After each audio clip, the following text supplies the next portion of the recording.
ජීවිතේ කාලා කන්න විදියට ගෙවන්න එපා.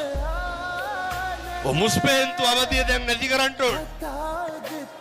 අවුරුදු 24 යහනකොට තවත් ගෙදරින්පත් කන්න. ලැජ්ජ නැහැ.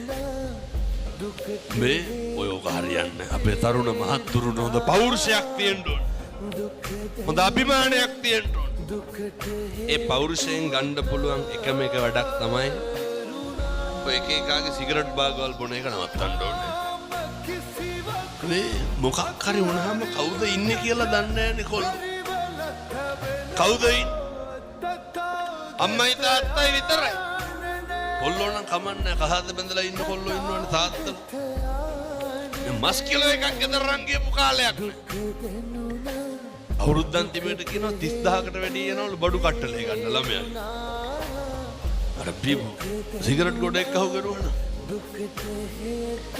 එක සිගරට් එකකට පිටර ගෙඩි 4ක් විතර ගත්ත හිරරන් ගින් කෑවනම් මොකද වෙන්නේ?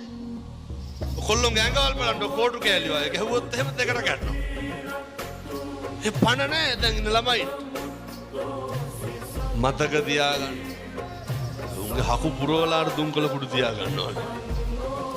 මේවා මේ අපේ තරුණය පුතේ නවත්තන්න ඕනේ. මොකටද?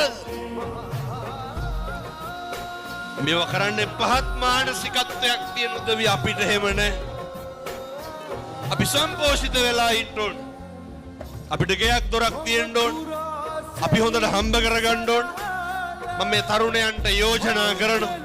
හොඳ ක්වොලිටි එකක් මේන්ටේන් කරන්න. හොඳ සත්පුරුෂයෙක් වෙන්න. ඔය මේ රටක් ලෝකයක් පුතේ බලාගෙන ඉන්නේ. රට ලෝකෙට වඩා පවුලේ උන් බලාගෙන ඉන්නේ වරදින ගන්න. කාබාසිය වෙලා යනකම් පවුලේ මිනිස්සු බලාගෙන ඉන්නේ. ඒ හින්දා අපි හරි නේ පේන්න නම් ඕනේ. මම කියන්නේ පේන්න හරි කමක් නැහැ. අම්මගේ තාත්තගේ අර අදටත් ඉන්නේ අම්මා තාත්තා හදපු ගෙදර. එහෙම වෙලා බෑ. අම්මගේ තාත්තගේ ඒ වගේ läගගෙන කන හීනේ නවත්තන්න ඕනේ. එහෙම වෙලා බෑ. මේ දරුවන්ට තියෙන්න ඕනේ. සියලු මත්ද්‍රව්‍ය වලින් මිදෙන්න ඕනේ. මේ ගම්මාන පුතේකෙන් බේර ගන්න ඕනේ. ඔය කුඩු ගහන්නේ වයිස් ගහන්නේ ඌ අපෙති වලට පැහිවෙන ඒවා. දැන් ඉතින් කොච්චර හොඳද කියනවනම් මේ විකුණන කොල්ලෝ කියනවා හාමුදුරුවනේ දැන් විකුණන්නේ නැහැ. අබන වෙසක් එකට හාමුදුරුවන්ගේ පන්සලේ සිල් ගන්න එනවා. පිටුතුනි පොරොන්දු වෙලා යන්නේ. මේ ධර්මයේ ආශ්චර්ය. එනිසා මේ තරුණ මහත්තුරු සියලු දෙනාම ඔය එක එක මත්ද්‍රව්‍යනේ හරි දුකයි මේ කොල්ලෝ දිහා බලනකොට. අඳින්න ඩෙනිමක් නැහැ. මේ නිදා ගන්න කාමරේට සිවිලිමක් ගහගෙන. අපේ තරුණයෝ දියුණු වෙන්න ඕනේ. ජාති ආගම් ભેදකින් තොරව පුතේ හොඳට සල්ලි හම්බ කරන්න. හොඳට මහන්සි වෙන්න. අම්මගේ තාත්තගේ යුතුයකම් ටික කරන්න ඕනේ.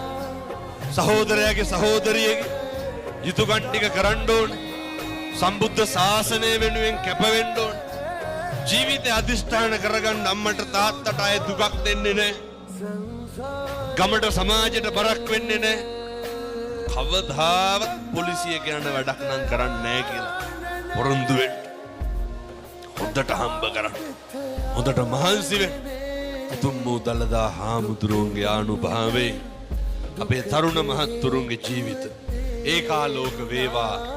සම්බුද්ධ ශාසනයේ චිරස්ථිතිය වෙනුවෙන් තරුණ මහත්තුරුන්ට කටයුතු කරන්න අවශ්‍ය ශක්තිය ධෛර්යය ලැබේවා. සාදු කියලා ප්‍රාර්ථනා කරන්න.